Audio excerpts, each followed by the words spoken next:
তাহলে জয়া হোসেন দুই বাংলার দর্শকপ্রিয় তারকাদের মধ্যে অন্যতম। কেননা এই তারকা দুই বাংলাতেই নিয়মিত কাজ করে যাচ্ছে। তাই তো বলাই বাহুল্য যে এই তারকা তার অভিনয় গুণে ভক্তদের মধ্যে আলোচনায় থাকেন সর্বদাই। অন্যদিকে বর্তমানে সামাজিক যোগাযোগ মাধ্যমে বেশ কয়েকটা ছবি আপলোড করে সম্প্রতি নতুন করে আলোচনার জন্ম দিয়েছে দুই বাংলার এই তারকা।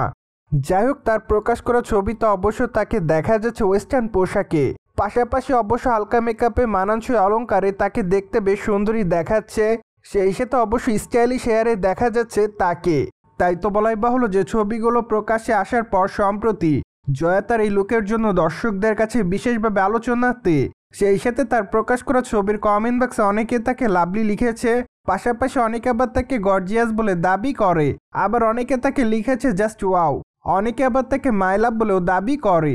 সো যাই হোক, সবকিছু মিলে বর্তমানে জয়ের এই নতুন অবতার তার ভক্তদের কাছে নজর কাড়ার মতোই ছিল। অন্যদিকে বর্তমানে আরও জানা যায় যে আগামী দিনে জয়াকে জয় আর শারমিন শিরোনামে নতুন একটি ওয়েব সিরিজ অভিনয় করতে দেখা যাবে। সেখানে অবশ্য জয়াকে এমন অবতারেই দেখা যাবে। তাই তো বলাই বাহুল্য যে এবার ওয়েব সিরিজের পর্দায় সম্পূর্ণ নতুন অবতারে ধরা দিতে দেখা যাবে দুই বাংলার এই তারকাকে।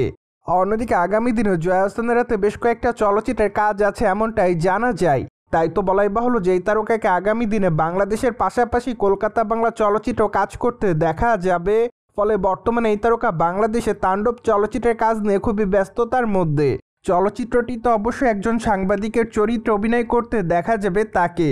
এমনকি চলচ্চিত্রটি তার অভিনয় করতে দেখা যাবে ঢাকায় চলচ্চিত্রের তারকা সাকিব খানকে। তাই তো বলাই বাহুল্য যে দীর্ঘদিন সময় পর এই দুই তারকাকে আবারও চলচ্চিত্রের পর্দায় একসঙ্গে দেখবে তাদের ভক্তরা। কিন্তু চলচ্চিত্রের পর্দায় সাকিব খানের বিপরীতে অভিনয় করবে না জয়া। ফলে বলাই বাহুল্য যে তাণ্ডব চলচ্চিত্রটিতে জয়াকে একক চরিত্রে অভিনয় করতে দেখা যাবে। পাশাপাশি অবশ্য চলচ্চিত্রের খুবই গুরুত্বপূর্ণ চরিত্রে থাকবেন এই তারকা, যার প্রেক্ষাপটে চলচ্চিত্রের পর্দায় তার চরিত্রটি দেখার জন্য অপেক্ষাতে তার সকল ভক্তরা। বাই দ্য ওয়ে, চলচ্চিত্রটি ঈদুল আজহা উপলক্ষে মুক্তি দেওয়া হবে এমনটাই জানা যায়। তাই তো বর্তমানে চলচ্চিত্রের শুটিংয়ের কাজ নিয়মিত চলছে। সো ভিউয়ার্স, জেনে তো নিলেন সম্প্রতি জয়ার ওয়েস্টার্ন লুক দর্শকদের কাছে নজর কাড়ার মতোই ছিল। আর এই বিষয়টি নিয়ে আপনার কি মতামত তা অবশ্যই কমেন্ট বক্সে জানিয়ে দিন। And subscribe our channel for more update.